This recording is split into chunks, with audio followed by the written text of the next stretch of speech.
We have some extraordinary reporting from inside the hot zone. ABC's chief medical editor, Dr. Richard Besser, managed to gain access to the heart of the fight to stop the deadly Ebola virus, along with producers Adam Desiderio and Cariel Doe. What they found is truly shocking. Dr. Besser has witnessed all manner of medical emergencies, but this one he is calling, quote, the gates of hell.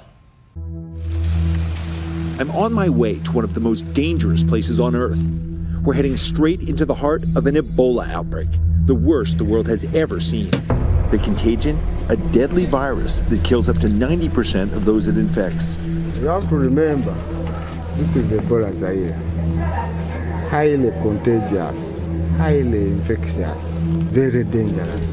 And in triage area, you don't touch anything, okay? This is JFK Hospital, one of only a handful of Ebola clinics in virus-stricken Liberia. Going into the triage unit here at JFK Hospital, that's where they try and sort out whether a patient coming in has Ebola or something else. The triage unit is a grim purgatory for sick patients. They wait here to find out if they test positive for Ebola. Some will be moved into the isolation ward. Others will die waiting. In the fight to contain the virus, healthcare workers face grave risks every day. 2 doctors in this hospital have already died after being infected. So many healthcare workers have gotten Ebola.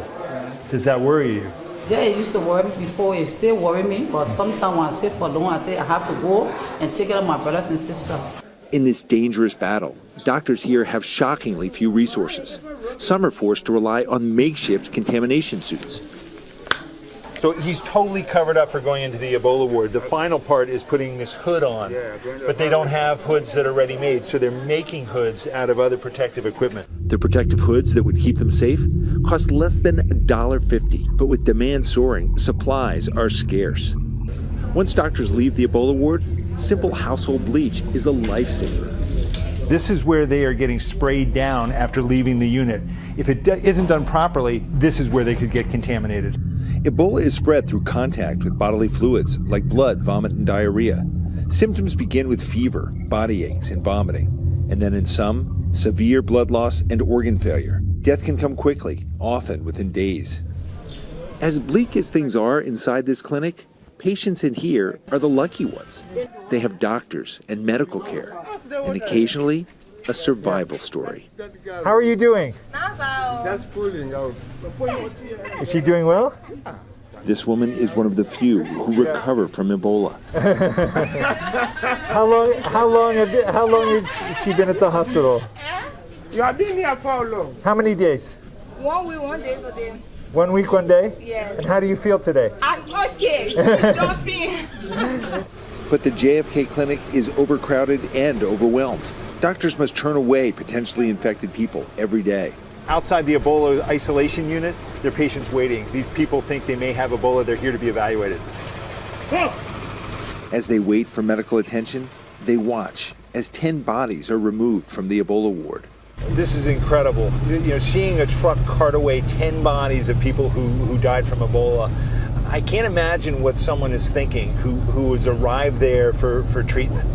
You know, it's the gates of hell, going into that treatment ward and knowing that the odds are you're going to come out in a body bag.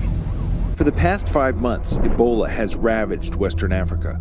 1,400 have been reported dead, 2,600 infected. The outbreak has struck several countries, the worst of it here in Liberia, a ground zero for the epidemic. Here, a haunting question. Is it too late?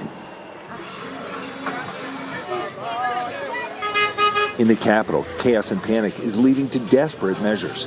Unable to control Ebola's spread, last week the government quarantined an entire slum, home to 75,000 people. As the quarantine order sparked violent riots, residents were unable to leave, forced to rely on the government for food and water.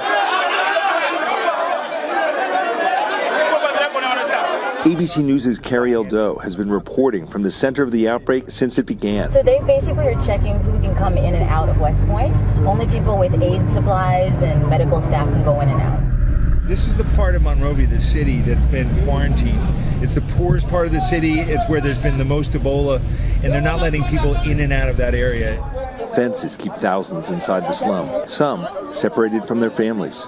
They've been in this compound For 7 days? 8 days. Why? It's like you're in prison.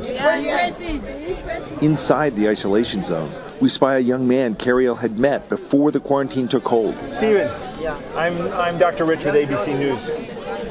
How are you doing?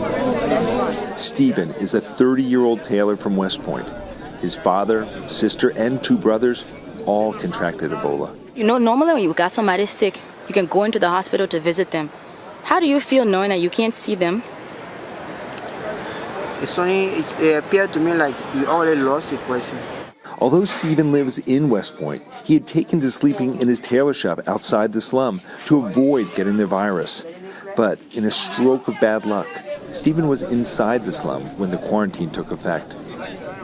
We got special permission for Stephen to cross the quarantine barrier to speak with us. In this section, it's no more than a simple piece of rope. How many people have you lost from Ebola? I lost 3 persons now. What's the solution? How will Ebola end? I don't see Ebola ending now. The best solution now, I think, for me is to let me out, to get my way out. Stephen is now forced to cross the rope line back into the Ebola zone, a surreal divider. I've seen outbreaks all over the world, and I've never seen anything like this. It makes no sense in terms of disease control. All this is doing is adding enormous pain and suffering to these people. In this dark hour, an influx of help from abroad is a rare ray of hope. A new Ebola center run by Doctors Without Borders is set to open its doors as soon as tomorrow. Modern, clean, and capable of holding up to 400 patients.